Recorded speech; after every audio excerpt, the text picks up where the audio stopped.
Hey guys, Okay. let me make sure that we're streaming and everything. It says that it's waiting. There's always a little bit of a lag. Let's see if people can see in the chat. There we go. There we go. Oh, my volume's on. Nightmare. All right. Let me get the questions up. Good Lord, so many tabs. All right, here we go. Hi guys. Hey. How's it going? I'm here with none other than Evan Cunningham. Actually, somebody asked a question about sort of who you are. So I feel like that's a great way to start. Okay. Totally. So, well, first of all, can I just say thank you guys so much for supporting us. As always, this episode, our 50th episode, we're going to be talking about that. So if you haven't listened to it yet, turn away now, please, because it's going to be very spoilery. Yeah. But it like this episode especially would not have been possible without all of the support from our patrons. So thank you so much. All right. So the first question that we're going to jump into is from Papa. Hi, Evan. Nice to meet you. What's your secret previous untold origin story? What's the best project you and Lauren collaborated on before the Bright Sessions? Lauren, do you agree with Evan's answer? Ooh. And then what atypical ability would you want to have? Wow. I'm still getting over episode 50, thanks to you both, as well as the other cast members and production team for creating something so beautiful and moving. Thank you so much, Papa. Thank you. It's good to meet you too. So what is your origin story? No, not my secret. Your secret. My secret origin story. It's a tough one. Okay, well, I started, I guess, I'll start with music. That seems to be like my real origin. So as a drummer. So I started playing the drums when I was 5. And did that all the way through. So everything like jazz band, drumline, playing in church, pop stuff, you name it, played all of it. And then from there, I kind of, I wanted to be in bands. I wanted to be a rock star. I think since I was a kid, and that hasn't changed. But nobody would sing because everyone was a bunch of chickens in middle school and wouldn't sing. So then I had to learn how to do that, and then learned how to play piano with that. Then later had to learn guitar. So you kind of build it because I wanted to do it all myself, right? Yeah. And I kind of grew up as like a garage band kid, so I would make projects on GarageBand and put them out. And again, I wanted to play all the parts, so I had to learn how to play it all. So that's, I guess, my origin. But from there, that led to music school and getting a little more technical in terms of understanding how to write for other instruments, orchestrating, getting a little more heady and academic about it, which I love that stuff, getting nerdy for it. So studied that all through college. And here I am. So I still kind of do all of that stuff. Yeah. And for those of you that don't know, Evan and I actually have the same music degree, basically. Yours is probably more legit than mine. I don't know about that. But we met in college at William and Mary, where we both were studying music, and sang in a cappella together. And Papa's other question of what's the best project you and Lauren collaborated on before the Bright Sessions? I mean, we hadn't necessarily collaborated on anything except for singing in an a cappella group I don't know together. if that counts as a collaboration. No, I don't think so. I don't know. Let me see. Yeah, I mean, the Bright Sessions is sort of the first time that we worked together formally. Like we goofed around in college. We goofed around. There is so I made an album when I was in college. That's a big secret. You guys will be able to find it. You can find it online. If you it's really good at the internet. I've sort of not promoted it much, but it's still there. I haven't taken it down. And Lauren's voice is actually hidden. It's somewhere in there. Harmony on one of the tracks. So if you get really into it, you can find it, I'm sure. That's the real deep cut of Lauren and Evan. That's deep stuff that I don't post on socials. 9 years ago or whatever. Whatever. I'm proud of it. Yeah, it's actually a really great album. I was 18. Yeah. Made this album. But there it is. Favorite acapella song we did together. Oh. I still listen to your solo sometimes. Fine by Me by Andy Grammer. We did Fine by Me by Andy Grammer, which is a lot of fun. That's on Spotify if you want to is it really on Spotify? If you want to stalk us up, you can find this stuff. It snap. 100%. Whether you're Snapchatting your friends while you listen to the episode, that's awesome. Well, I had another question for you. Are you basically self-taught on all of these instruments? I know drums. You studied the drums. Yeah, I studied piano too. And I think I think music degree, music theory just requires a lot of piano playing anyway. Yeah. So I definitely studied that. I studied the hell out of drums. I took I did lots and lots of study on drums. And through like playing in orchestra and playing in jazz band and playing with studying with different different mentors who are, some real heavy hitters. So I definitely like worked really hard on that. And then I guess, I took a lot of voice lessons too, but I think the most self-teaching was on guitar. Yeah. And then a lot of piano. I wouldn't say I'm like a piano whiz. I think very good. But a lot of that was, I think, combining what I knew of music theory with, so I knew what I wanted to hear, and then I was like, well, how would I play that? That's, I think, generally the way I operated. That makes sense. Yeah. And what atypical ability would you want to have? This question always comes up, obviously, working on this show, but that's super hard. I think teleporting. Okay, that's a good one. That'd be super dope. Yeah. Mostly because it'd be insanely practical. Like, yes, especially in LA. Well, and I'm like always late. That's my thing. I'm like always late. Can confirm.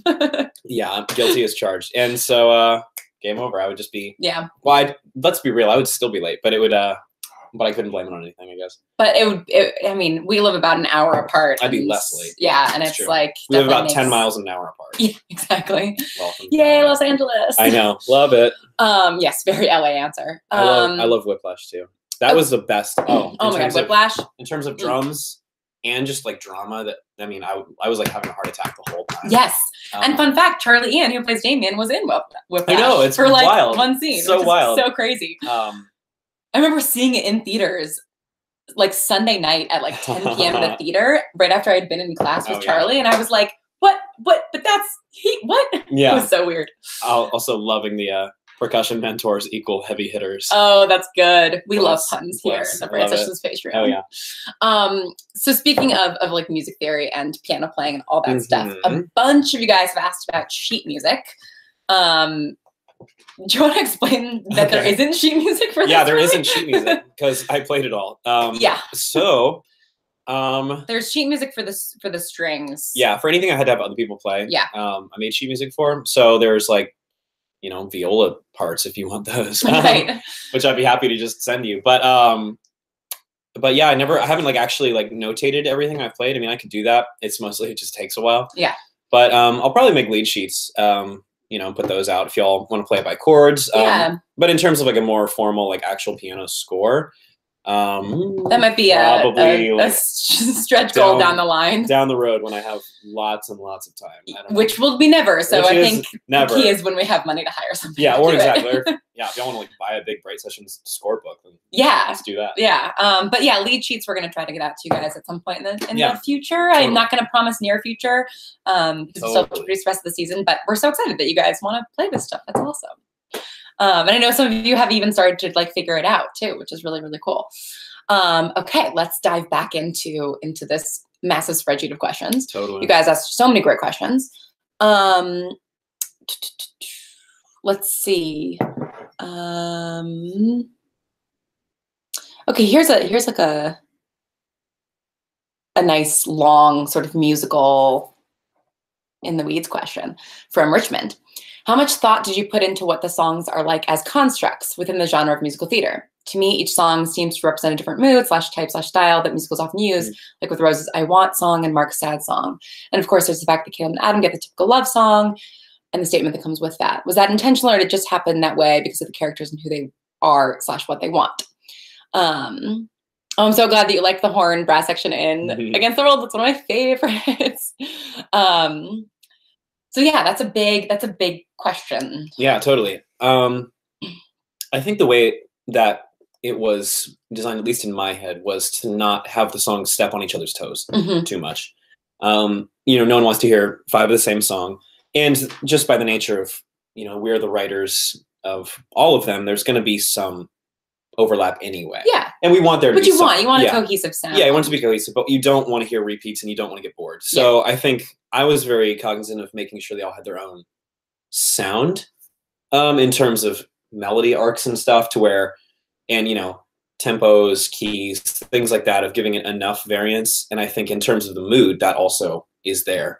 I wouldn't say we had like a checklist in terms of like, okay, we need to have the sad song, the love song, the I Want song. Yeah. We didn't really do that.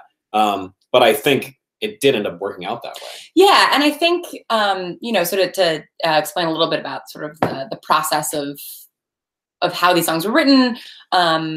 I wrote some lyrics and sort of like toyed around with kind of the mood of the songs that I wanted for each sort of lyrical bit. And then I brought them to Evan and he made them way better and actually put melody to it. And, but I think for me, yeah, I didn't have a checklist. Like everything else in the Bright Sessions, it all came from character. So I think, you know, as I was sort of writing out the lyrics for different songs, the sort of construct of what that song would be sort of revealed itself. So I think, you know, with Mark, it was like, okay, this is going to be the sort of Jason Robert Brown, really sad, heart-wrenching song. And then I think, you know, for Sam and Rose, it was like, okay, these are I want. You know, Sam's is sort of like a classic I want song. And then Rose is a little bit more of like, I want, and also like that opening number and kind of getting that feel of you know, just a little bit of wonder. Whereas I think Sam's is more yearning, if that makes sense. Yeah, I think Sam's has a cool, a little bit of a, you know, mood change as the song progresses. It moves through some different emotional spaces. Yeah. Starting out, and, you know, as you'll know from the episode, it starts out in a very dark place, in a very almost hopeless place. Yeah. And then kind of builds into confidence, all the while second guessing, as is Sam's MO. But I really like how that one, it's an evolution in mood, which is really exciting.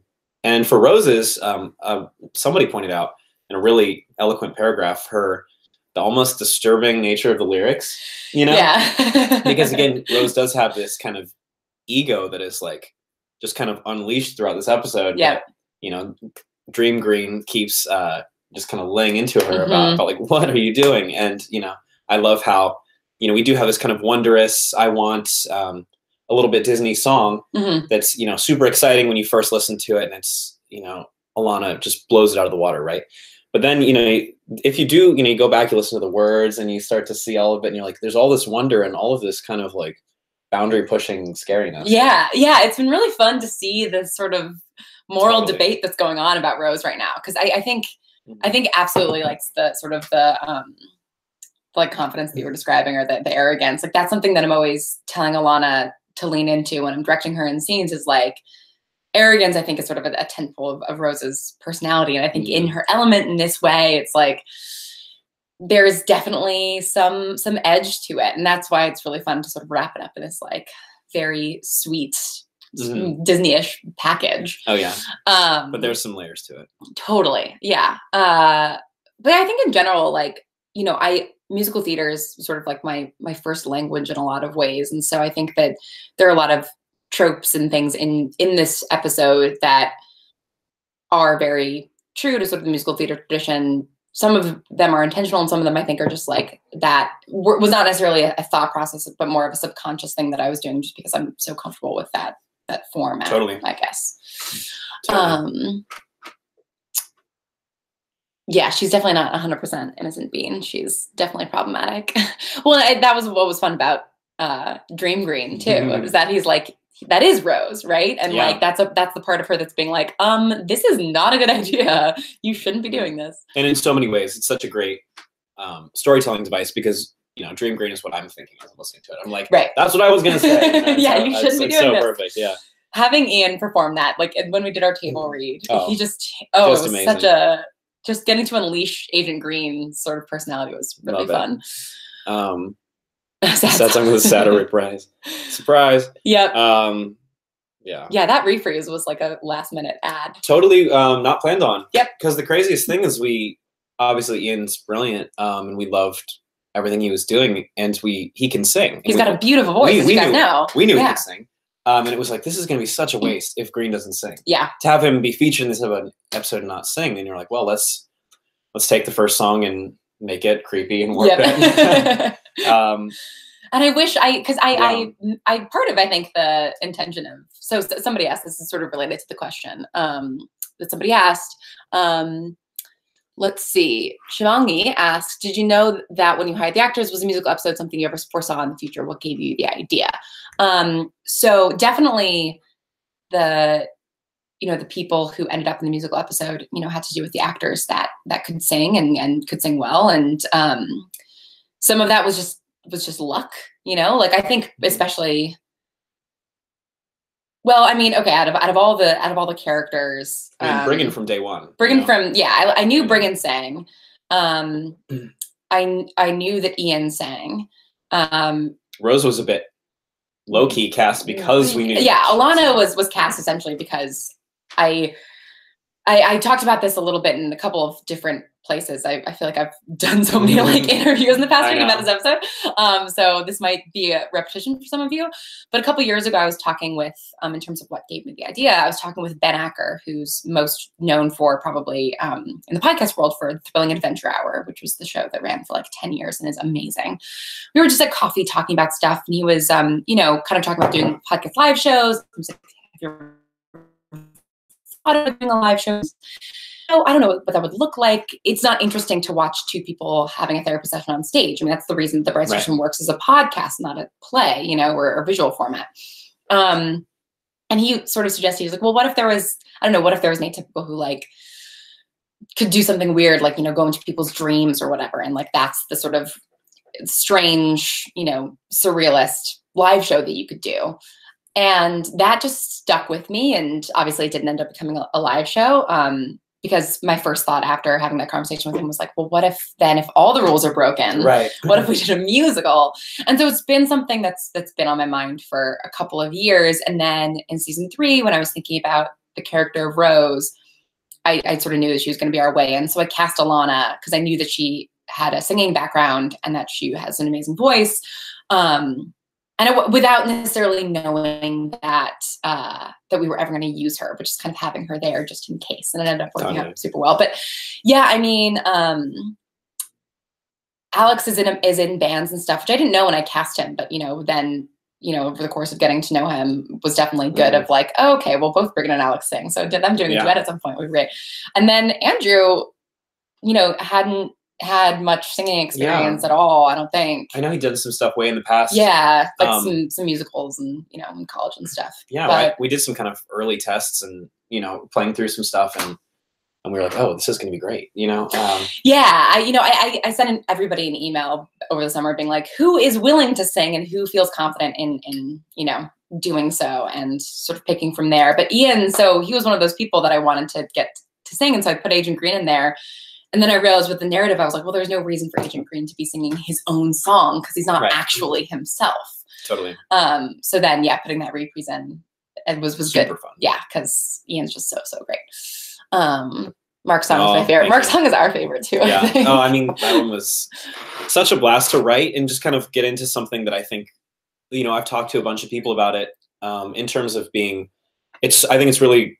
It's gorgeous writing in terms of the story, you know, and the way Lauren has laid it out. But I think something that I wanted to do, especially on that song, was write this thing that's a bit universal. Mm-hmm. I think that song translates really well outside of the episode. Yeah. Because it's something that I know I felt. And I mean, some people who've reached out and I've talked to have talked about that fear that, you know, am I broken? You know, am I worse now than I was? Yeah. Is a really scary thing. And I think if we're honest, is a lot more common than people will admit. Yeah. So I was really excited to, you know, kind of take what was already there. And that was one that I think put the most, you know, writing top to bottom work into with that song together again. So I'm really excited to hear that people. Because I definitely had like, just an idea of some lyrics for that. I mean, I basically just had the chorus.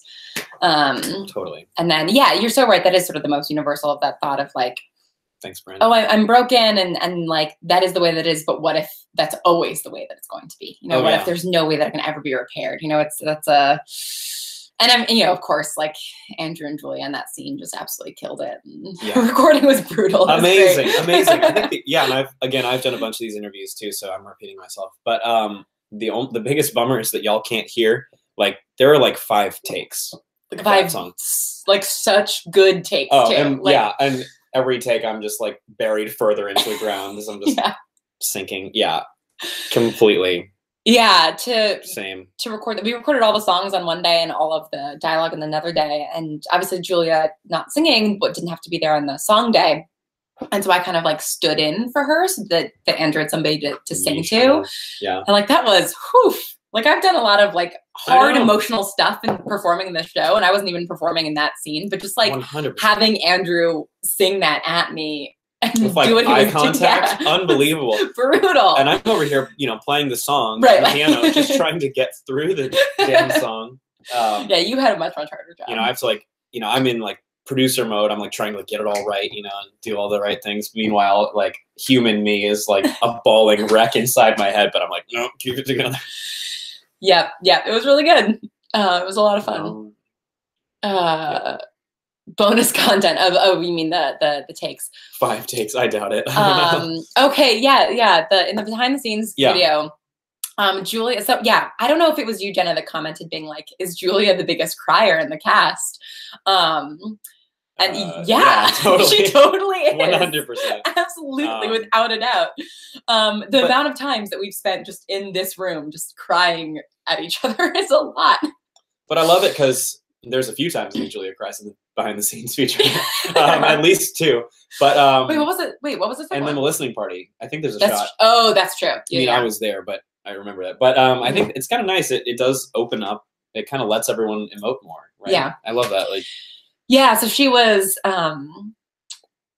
crying at Andrew singing Together Again, because I told her, I was like, I told her, I was like, here's the script, and I sent everybody the demo so that they could hear how it was fit together. And I asked Julia specifically not to listen to the demo of Together Again, not because Evan doesn't sound beautiful, because he does, but because I wanted Andrew and Julia to kind of have that experience together in the table read for the first time, even though that like she wasn't going to be there in recording, just so that they could kind of have that sense memory of like her raw reaction to it. So that's what she was crying about in the table read, and she cried a couple of times during the listening party. That is true. And at one point Andrew just slid off his chair like, and came down to the floor to hold her. It's really cute. Yeah, I mean, that was so magical, I think, to see that, you know, the song come to life between the characters, right? Yeah. Where it's not about, you know, who wrote it or what the perfect recording sounds like, you know, or even the finished product, but kind of that raw human interaction of just the song tying them together. Yeah. Which is like, it's what I live for, right? Yeah, as like a songwriter, as a composer, it's like, damn, that's what you want. You want to like tie people together and you want to rip them apart. You want to bring them back. Like, that's what it's all about. 100%. Yeah. So people are asking, is table read going to be available? Ideally, yes. So there's a lot of footage that John has, and we have most of the table read.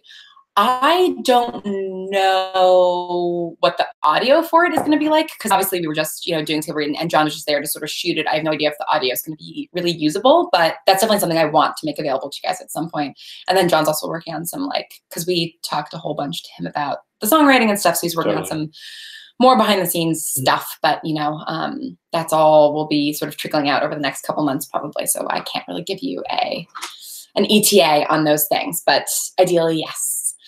All right. Let's see. Let's knock out some of these questions. Pick another question. Let's see. Instrumental versions of the songs. Oh yeah. We'll talk about that. Yeah, totally.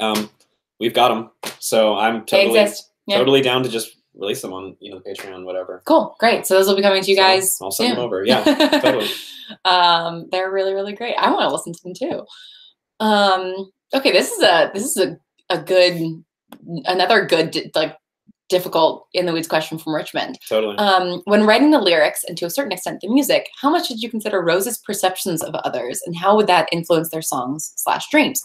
Equally, when Adam and Caleb are sharing headspace, did you work on how much of that is Caleb's dream nightmare and how much is Adam's and how much is Rose's influence? Or am I overcomplicating? Either way, the nuance in the songs and the episode is enthralling and impressive. Thank you, Richmond. That's okay. That's a lot. That is a lot. Let's start. Let me see. So how much did Rose? Yeah, Rose's sort of presence or her angle. Yeah. Affect the songwriting. I wouldn't say. I mean, at least for me, you can answer differently. I'd say it wasn't the first thing I thought about, because ultimately, I did want to look at, you know, the singing character and making sure it was authentic to them in some, you know, crucial way. But I think we talked about that specific question several times. Yeah. I think it came across a little more maybe in the dialogue portions where there's a little more interaction between multiple characters, right? That's kind of where you really see Rose's viewpoint, you know, when you've got multiple characters talking and maybe one or both of them is Rose. Yeah. But I think in the songwriting, because generally there's one singer, it wasn't ever the first thing, but I would say often, you know, we at least talked about lines like, you know, would they say this? Or in some ways we would say, maybe the real character wouldn't say this, but we can lean in and go a little further. Right. Because it's a dream. Yeah. You know, I don't know if that's fair. No, that's totally fair. I would agree that it wasn't ever the first thought. But you know, that is essentially like the context for the whole episode, right? Is that it is Rose's episode, and she's kind of ushering these dreams, or these characters through these dreams. And so I think that that's always a piece of it. But I mean, this is what's really complicated about Rose's ability, is that, you know, she does not see her own ability clearly because she's addicted to it. And so she, you know, has sort of a degree of control in terms of like, you know, going into people's dreams and kind of going from place to place and you know, potentially creating environments and things like that. But when she's in a stranger's head, things are a little bit more unpredictable because everybody's individual dreaming works differently. And so I think depending on who's, and so this is very in the weeds, but like depending on whose head she was in, what she brought to the dream was a little bit different. So I think for Sam, I think that that's a recurring nightmare that Sam has, that like, you know, things are totally fine and then she's alone or she's stuck somewhere. And so I think that, you know, Sam having that nightmare was not Rose's fault. And then sort of Rose ends up there and she brings the music because she wants to help and she doesn't really know how. And then sort of the music creates itself out of sort of that being part of Rose's dream.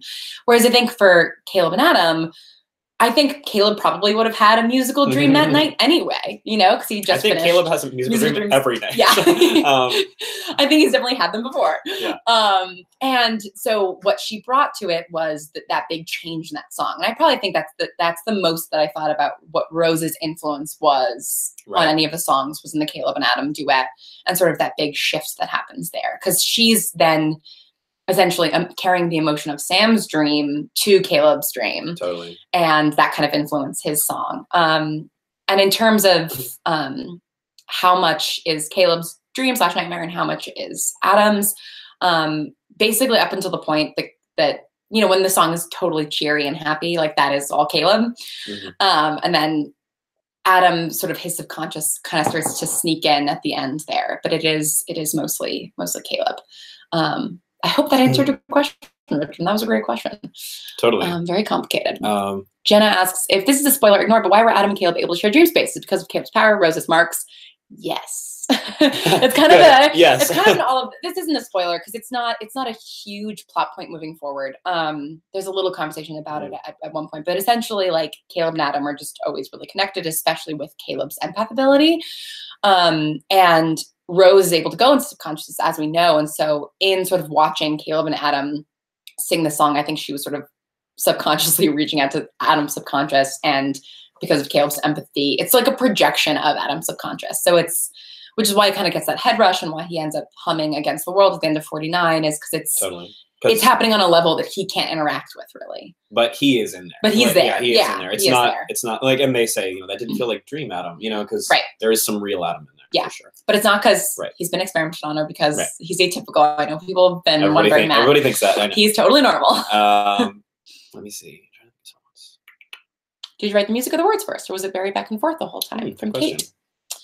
Well, Lauren got to start on the words. Yeah, words first. If you guys go to the Patreon part of the website, and there's a whole like section in there about the musical episode. I shared some of my original lyric sheets, and so those are the things that I brought to you. Right. So yeah, it was kind of a bunch of you know, phrases and kind of general structures, trying to figure out where are the rhymes going to be, that kind of stuff. And then from there, that's when I got involved, you know, and put down, you know, chordal structures, and then. And you know, as we did that, deciding like, okay, here's going to be our rhyme structures. Here's going to be our lyrical blocks. Here's how long our verses are going to be. You know, changing those lengths, removing things around, changing rhymes, all that. As the music solidified, and then we kind of locked the words in. Yeah, because I had some of the melody for Rose's song, and Sam's song didn't change too much lyrically because those ones I sort of came in with a little bit more of a structure. Right. But then for the two other songs for Against the World and for Together Again, yeah, it's like I had a chorus and I had a couple things, and then Evan was like, okay, no, but here's actually like a song. Yeah, it's hard to, I mean, I'm sure some of you have written songs. It's really hard to write words without music. Yeah. Because, you know, then when you get around to the music, it's kind of like you have to kind of force the words to fit onto a new mold, right? Mm-hmm.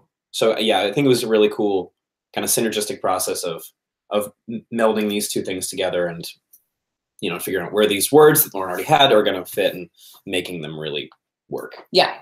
Like I was saying this somewhere else, but I mean, writing and songwriting are so different because especially in this show, when I try to mimic actual human speech as much as possible, it's very, like, clarity is never a requirement because people don't really speak necessarily with clarity all the time. And so, you know, I sort of was inclined to be as verbose in lyric writing as I am in script writing. And then Evan was able to, you know, look at that and sort of say like, okay, well, what are you actually trying to say here? And then actually make those real lyrics. I think it's just my own kind of bent. I do try to be like more, maybe just lean or like finding exact structures that sound good. Yeah. Like in terms of just aesthetically pleasing sentence structures. It's like, well, that's good song. Yeah. Or I'm trying to think of another, there was one, I can't even remember them now, but there were a couple times when I would just like rearrange words, you know, or like, you know, one lyric that I think I ended up changing was like, you know, Mark, the original lyric was, I shrink away from what I've become. Yeah. And I ended up liking, I shy away, just because of, I think it's like, that to me is like a nice sound. I shy away. Yeah. Shy away. It's like a cool sound. You know what I mean? As the words in your mouth, like that kind of stuff. All kinds of. And I think Together Again was such a great kind of like character collaboration between the two of us, where like you're absolutely right. Like there were a couple of lyrics in the original song, or in the original like lyrics that I'd written out that were a little bit more, I think, like maybe like about visceral disgust, like visceral self-disgust, which is something that Mark, I think, was feeling. But that actually, when you put it in a song, it's communicating that less than it is sort of being clunky. And so kind of like then prioritizing over like what's going to sound smooth versus like maybe a little bit of an extra, you know, like, I don't know. It was very interesting to kind of like try and figure out how to express those character things in words that fit better in music. Yeah. You know? And I think for me, it was so exciting to get to put my little bit of, you know, writing into these characters, because that's not something I've gotten to do, obviously. Of saying like, well, what would Mark say here? You know, would it be this word or would it be this word? Or maybe he would think more like this, you know? And it's kind of cool. Obviously, Lauren is the, you know, queen of the universe here, but like it's, but it is exciting to say, you know, but I get to venture out and say like, tell me if I'm wrong, but wouldn't Mark? And then sometimes you're like, yes, you know, or not. Your instincts were so good, especially. I mean, there were two specific instances in Together Again that I was like, yes, that's right for that character. And it was that I originally came up with lyrics. My sister, my girlfriend, and all of my friends can never put me together again, and you change it to all of our friends, which like just. It suggests this feeling of responsibility that Mark has to all of these people, because it's like, oh, if he lets down these people, he's not only letting down his friends, but he's letting down like this whole unit that's been built up around him. And then I fell down and broke my crown, which was like, you know, because obviously maybe not obviously, I don't know how Humpty Dumpty familiar people are with the Humpty Dumpty, but like the chorus is, you know, all the king's horses and all of his men can never put Humpty Dumpty back together again. And so I don't remember what the original lyric that I had in the verse was, but it was just essentially like, you know, the idea of falling down and having Joan pick him up, and you just instantly went to Jack and Jill, and it works so perfectly. Well, if we're gonna do nursery rhymes, I think there's something kind of like deeply nostalgic about using any like children's nursery rhyme in when he's like singing to his older sister. I know, like, God, I know.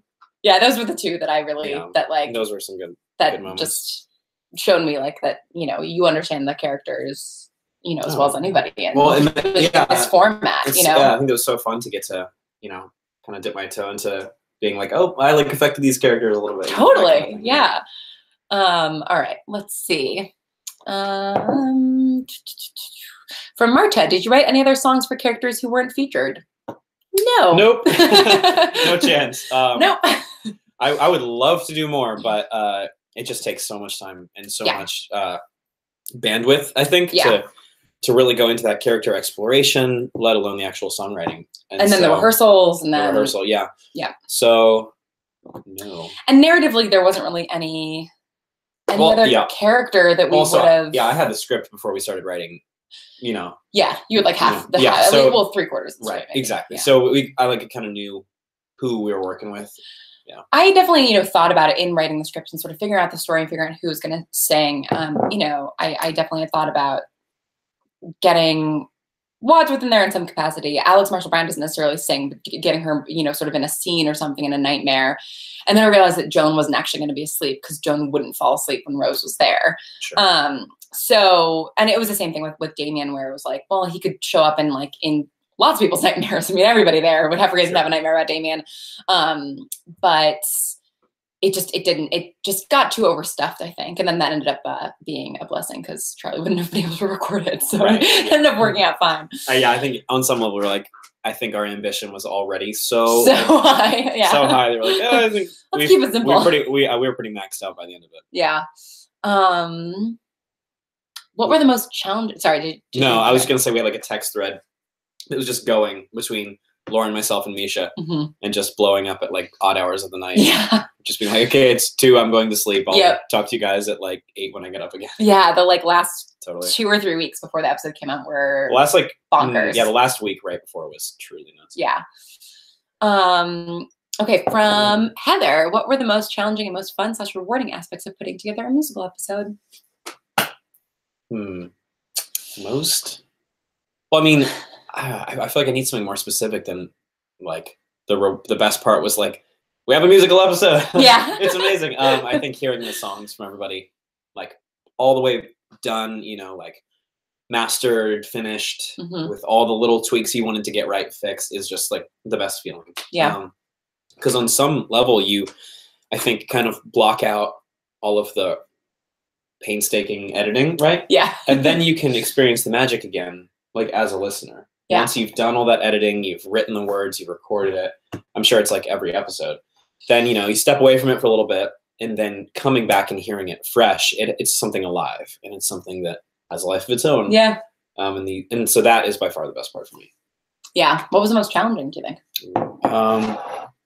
Well, I think if I'm being honest, the worst part was that I was doing the jobs of about 4 people. Yeah.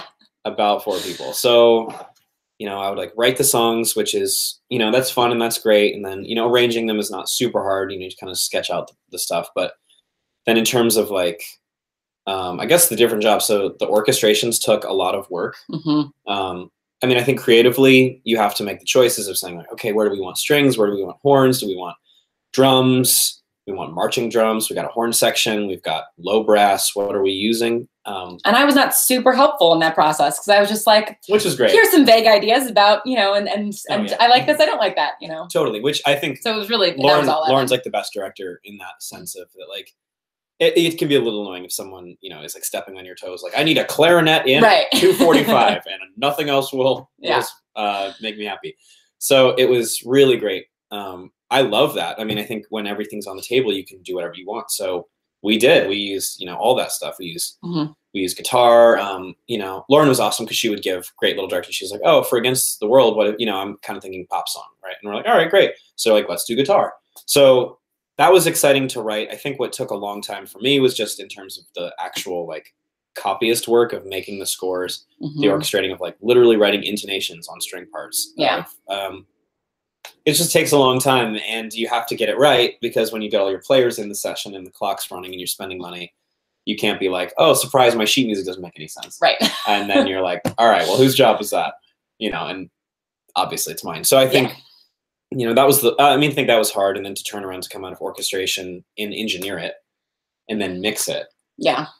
Doing all the vocal edits, doing all the, little volume tweaks, compression, EQ, reverb, you name it. Meanwhile, giving sound design notes and stuff, because this was a very collaborative sound design experience between the 3 of us. And all in the span of about 3 weeks. Oh yeah, totally. Because I think the post on this was hard. Yeah, it was hard, and there's a lot of work in terms of saying, not just doing. So then, okay, you do the mix, you do a theatrical mix, right? Which really favors the vocal. Mm-hmm. And so in terms of like the instruments, I'm mixing bass frequencies lower, just because you're not trying to blow anyone out of the water. Generally, it's headphone listeners. You're not going to go as wide on the mixes if you want to get technical about it. And you want to really carve out a lot of space for the vocal to sit like right in your face, and everything else is kind of off. Because the story is the priority in the episode. And the vocal is always first. Yeah. That's like the number one rule, because it has to serve the story. Yeah. But then I had to go back and mix them all again, do a second mix to make a Spotify mix, which listens a bit more like a cast album. Mm-hmm. And so on those, we do go to the deeper bass frequencies. We want to bring up the strings. You want to hear the whole mix as if you were listening to, anything else in your shuffle. Yeah. Yeah. You don't want it to be unbalanced with like the rest of the music that you're listening to.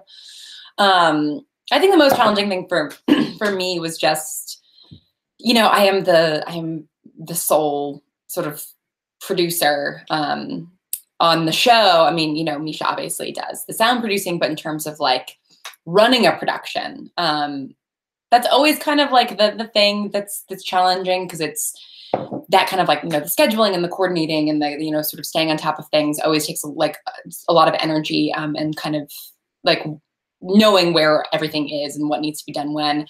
But for something of this scale was just like so massive, and there were so many moving parts, and just making sure that we, were on schedule, and just making sure that we had the money, and just making sure that, everybody was comfortable and felt confident to come in and record, because it is so different. And then, making sure that we had like, marketing for it and everything. I mean, all of that stuff, it's all, it's a million little things. And I'm pretty used to doing that for the show, but for something of this sort of magnitude, was a little bit daunting. I think the most fun and rewarding parts for me were sort of the very beginning and the very end of the process. Yeah. I loved it, like, as you were saying, like, sort of seeing it all come together and, kind of hearing it with fresh eyes or fresh ears. I think like the listening party was super fun, because nobody had heard it except for the three of us. Yeah, exactly. And so seeing everybody react to it after, we'd listened to these songs thousands of times. Oh yeah. Was really, really nice. And then I like, really affirming. Yeah, the songwriting, I think, was maybe like that's the most sort of creative fun that I've had in I love like that. a long time. I love that. Like that's my everyday is the songwriting with people. And so it was so fun to do that with Lauren. I think.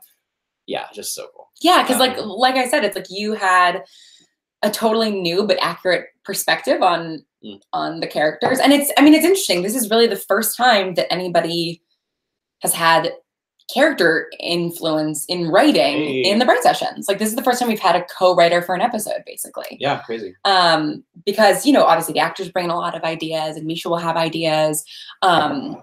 But at the end of the day, it's like I am the only writer, and this is the first time I really wrote these characters with another person, and that was really scary. And I wouldn't have wanted to try it out with anybody else, because it's like I've known you for so long, and I trust you, and I trust your taste and all that kind of stuff. But that was a lot more rewarding than I was even expecting it to be. No, it was so cool. One thing I just saw pop up in the comments from Key was, "But now you know you can do it," and I might even change my answer to one of the most enjoyable things was realizing that we not only could do it, but we did it. Yeah. Yeah. I think that was always, I knew we could do it. Yeah. I think intellectually, but I think like the feeling. I knew we could like make it happen, whether it was going to be something we were really proud of. But and that's always the fear when you kind of jump off a ledge this high, you really want to land in a good place. Yeah. And so I was really thankful for the team, that we pulled it off. And it's really exciting, I think, going forward in terms of we're like, whoa, that's like a skill we didn't know we hadn't proved yet. Yeah. And now we have. So I'm. And a facet of our working relationship that we weren't, because I knew in the same way that it's like I intellectually knew, I was like, all right, whatever songs like Evan and I come up with are going to be good because Evan's a good musician and I know musical theater. And so those two things combined will turn out something good. But I think, at least I had this reaction sort of after we were done writing the songs of like, oh no, we can do this. And it's fun and it's not that hard to work together. Oh yeah. And it's not, it's a scary thing entering into that like songwriting relationship. Yeah. Cause it's real scary if, you know, and it can go bad. It can be not fun. Any creative relationship can be, right? And we like, I don't think we ever fought. No, we disagreed on things. Oh, we disagreed, but it was never unpleasant. No. You know what I'm saying? I mean, on some level, you're like, yeah, we're going to work. Right. And when you work, you know, you have a lot to take care of. Mm-hmm. But I think that was always my attitude of like, all right, let's figure out the best solution. It was never like, this is my precious idea and you're messing it up. You know, it was never like that. Yeah. And I definitely had the fear that I was going to have that feeling. Cause it's like, these are my precious, you know, characters. And like, I am very protective of them. And I obviously wanted to be respectful of. But like, it was very rewarding just to like, where even when we had disagreements, it's like there were times when I was like, you know what, I see what you're saying, and no, we're not doing it. And then other times when I'd be like, I don't agree, but I know that you're right. Right. Totally, in my bones. Totally. Yes, we want to write a musical. People have been asking on Twitter, and we're not going to do a full-length Bright Sessions musical. I worry that tweet thread got a little bit confusing, but we definitely, this will not be the last time that we write music together our life. No chance. Yeah. So, you know, I don't know when that will happen. We're going to be here for a minute. We're not going anywhere. We would love to do a full length. Stay tuned. Yeah. Because also, I mean, we'll as you guys know, he's got an amazing voice. And we'll be here, as does she. Well, thank you. So we, want to do that kind of stuff. All right. Fun story. Yeah. So did any of the actors dance to their songs? I don't think so. No. Except I made Andrew. Yes. I think this is a fun story. So Together Again, it's roughly a waltz. Yeah. And so one thing I did make him do when we were rehearsing it was I made him sway back and forth. 1, 2, 3, 1, 2, 3, 1, 2, 3 to get the rhythm of the song, you know. I think that like it's funny because sometimes when I listen to it, I actually start swaying. Right. And that's something I did a decent amount of vocal directing actually, through college. And whenever I work with pop people, I have to obviously do a lot of vocal directing. But I think getting that physicality in there like led to a really honest performance because it's like it's in your body. You're already moving, and that helps you, drop the words in exactly the right rhythms, all the while making it feel natural. It's not some stunted thing. Yeah, and so much of vocal technique. I don't know if there is footage. I don't think there is because that was all rehearsals. Yeah, exactly. Yeah. So much of vocal technique is, the things that I've done in voice lessons, I've been studying voice for 12 years. I haven't actually had a voice lesson in like a year, but I studied for a long time. And there's just the things that I've done in voice lessons. It's like, my voice teacher here, who's like this like 6'3" guy, will like put his hands out and I'll have to push against them and sing, or like I'll lie on the floor and like, to sort of get in touch with the rib cage. So much about singing is getting in touch with your body. And so that's doing stuff like that can help, doing a squat when you're hitting a high note can help. Totally weird stuff. Yeah. But like anything goes. Taking a shot of whiskey. Totally. We did that. Some foolish is me singing with Lauren's a shot of whiskey. Yeah, because I tend to be in my head a little bit when I sing. The secret weapon. Yeah. A lot of it when I sing, and so kind of just sometimes like being like, all right, we're just gonna go for it, and we're just gonna try it. I know it's the best. Do some good stuff. We had some tricks up our sleeves. Yeah. All right. Troy asks, number 1, how dare you? Oh, we dare. Number 2, did you have to channel any scary feelings to write the songs? I love that question. Scary feelings. I don't know. Everything I write for the Bright Sessions is scary. I wouldn't say I tried to channel scary things. I think I ended up being scared though. You know what I'm saying? I think Together Again was a hard one. The more like, you can kind of write that down quickly and be like, oh, never put me together again. Done. Perfect. Holy shit. Like, oh no. Like, oh no. And I think that's definitely, the more with, as I mentioned earlier, sometimes, you write a song and then you listen back to it and it's this living thing on its own. And it can be a little scary to interact with. So yeah. That's same with Against the World. Yeah. The end of that. you're so right though, that you end up listening back to it and it's like its own creature. Oh yeah. Cause I mean, I had like voice memos of all of our songwriting sessions and stuff, or a lot of them, and you know, us doing the songs and stuff, so I could sort of listen back to them. And I would listen to the voice memo of Together Again a lot. And so by the time that you sent me the actual demo, I was so familiar with the song and had just sort of become a song. But I don't know, there was something about, I remember spending like an afternoon or morning actually at PodCon in Seattle when I was there. I went out for coffee and just to kind of like decompress a little bit on Sunday morning, and I listened to that, and I like had to like stop myself from crying in the middle of like Pike Place, because it's just it all sort of sudden struck me as its own thing, and how sad it was, and you sing it with such emotion, and I don't know, it was just so there were definitely scary emotions involved. Yeah, I think that's where specifically that I think performing it myself for the demo was a more emotional experience than I expected it to be. You know, because we went back and forth on the words. You know, we got stuff. You know, a lot of them weren't my words. And so, you know, I was like, okay, it's my job to do. I've got to get down this demo. Like, so you're singing, you know, words for someone else, so it doesn't even feel totally real. You're like, I need to get it down so Andrew can know what to sing. And you know, and then you're playing it through, but just instinctually, you know, you want to sing it well, and you want it to have that feeling. And you know, even the beginning parts, you know, like I tried so hard to be better for you, I need you to let me be, all that stuff. And all of a sudden it's, in a lot of ways, it's not Mark singing it, it's me, Evan, singing it. Right. And that is a really brutal thing, I think, to go through, and an amazing thing. And that's where you fall in love with it, right? Is to say, I can sing this totally honestly. And it's wild like that. Yeah. There were definitely times in singing Foolish where, because, you know, that was the first song to be written and is, you know, Sam singing. There were definitely times when I was sort of like separate from it, maybe a little bit. But I think, then you sort of have those moments where you're listening to yourself and you're like, oh, this is, you know, this actually does sort of trigger an emotion in me. Totally. And those things are hard to predict, those moments. All right, let's see here. What? Allison asked, what future musical projects do you foresee based on the resounding success of this episode? You know, hopefully. Stay tuned. Yeah.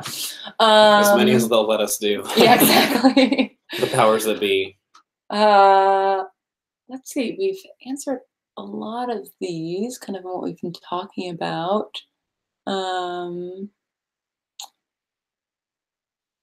Here's more of a question for me, but Andrew asks, 2 questions. You mentioned in the last live stream that there was a scene between Julia and Andrew that was one continuous take. Was that Mark's nightmare? And if so, was it one take, including the song? I did record the song and the dialogue separately.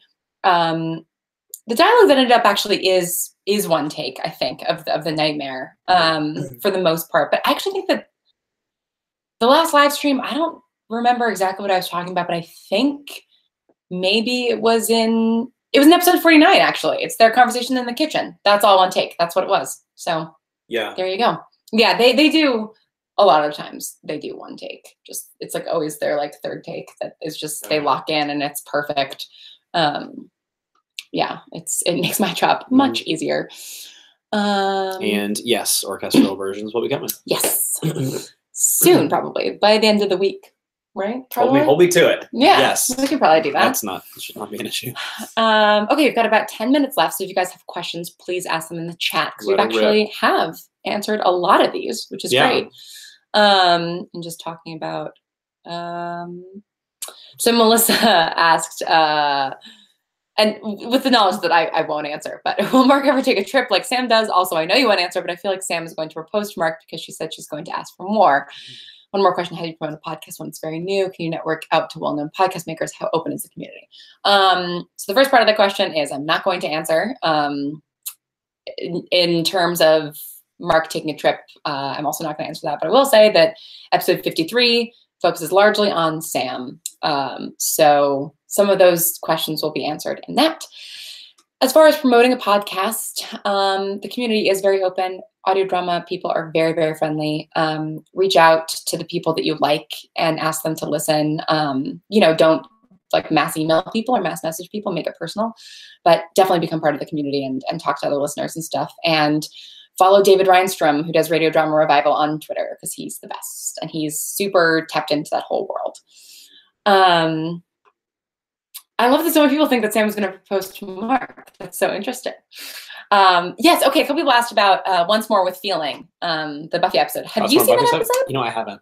It's so funny because a lot of a lot of people have asked, like, did you guys talk a lot about it? And I don't think it came up once.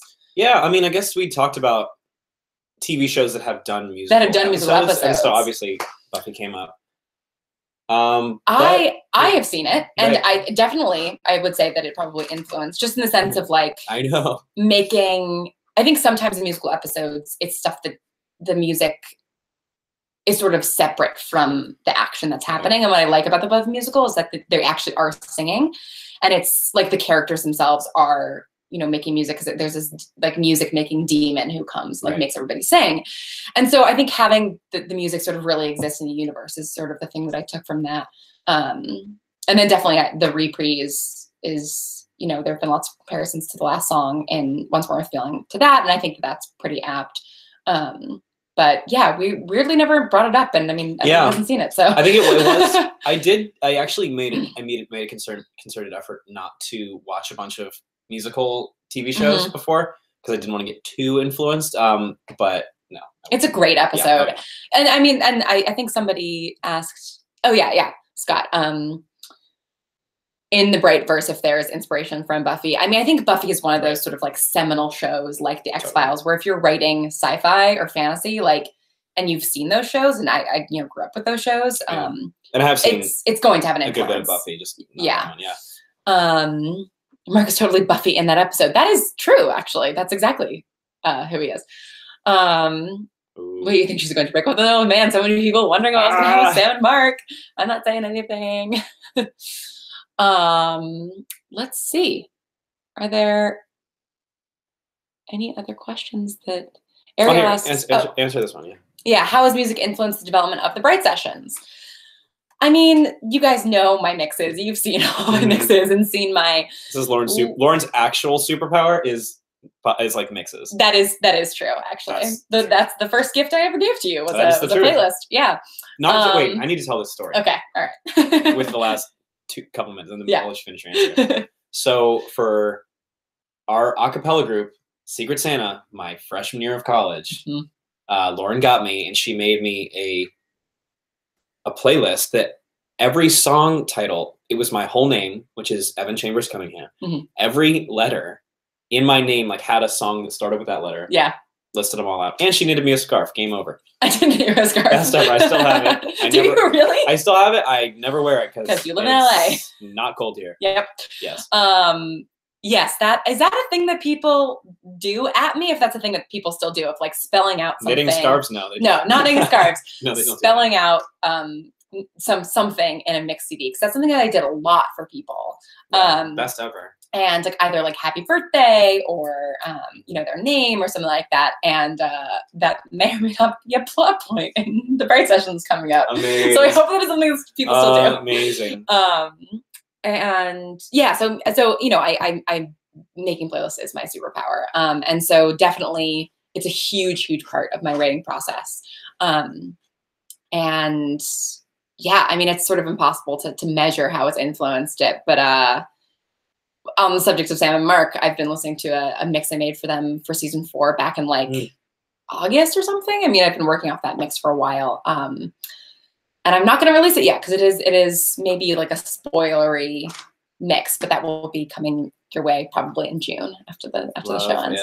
I saw a couple people commented on the Patreon post, so I just want to make sure that it's not any super important question that we should answer, but I think we're pretty sure one couple is going to break up. I mean, I don't know. You guys know how much I love love. I'm not trying to hurt anybody. We were trying to hurt people. We hurt some people. Okay, yeah. So Jamie asks, I know Damien's arc sort of wraps up in episode 48, but if you're going to write a song for him, what sort of song would you have written? Actually, duet with Mark / pining ballad about his desire for human connection / ode to self-pity. Ooh, now see, I don't know. The first thing I thought of was The song that Rizzo sings in Grease, "Cry Over You." You know, Amazing. it's like that to me is what Damien would sing. Basically, is like you can never see me cry, and I'm not going to cry over you. Even though Yeah, maybe. I think I would be tempted. I would be tempted to write a proper villain song. I mean, just because that would be so much fun. But I mean, I think we could write a musical about Damien alone. I would love to write, because he's got such an interesting like psyche. Yeah. Who knows? Do you want to write my whole book for me? Let's do it. Straightway Mail by Bo Burnham. Exactly. Oh yes, love it.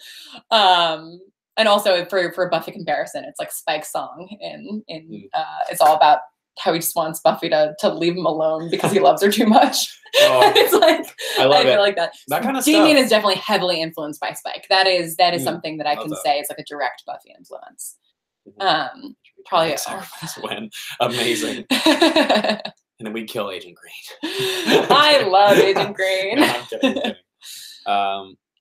I didn't list villain song in the question, but I would adore a Damien villain song. Yeah, I would love a villain song. Well, that's what I'm saying earlier. That question about like the tropes, right? Yeah. Like it would be so. I mean, Wadsworth would be like a Ursula. Like I was just gonna say the Ursula song. Poor Unfortunate Souls. Yeah. Yeah. Or the Hades song. I mean, there's so many, right, that are just maybe so someday. Everybody loves a villain song. It's true. All right, guys, we are at 4:00, so we're gonna wrap this up. But thank you so much for watching and for listening and for all of the wonderful stuff you guys have said about the 50th episode. We had so much fun making it. It's just so fun to talk about it now too, because it's been so many months of keeping it a secret. I know. Love it. Love it. Go follow Evan on the internet. Where can they find you? You can find me on Instagram. I'm evan.chambers. Or you can follow me on Twitter at @7chambers. And your website is? My website is evan-cunningham.com. If you want to hire me. Yep. Yes. Yeah. I'm around. Wonderful, wonderful composer, obviously. Yep.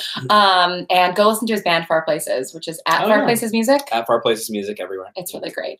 Thanks, and thank you guys so much. And we will see you next month with a TBD guest. I don't know who it'll be yet. We'll see. But thanks, y'all, and have a good one. For sure. Bye.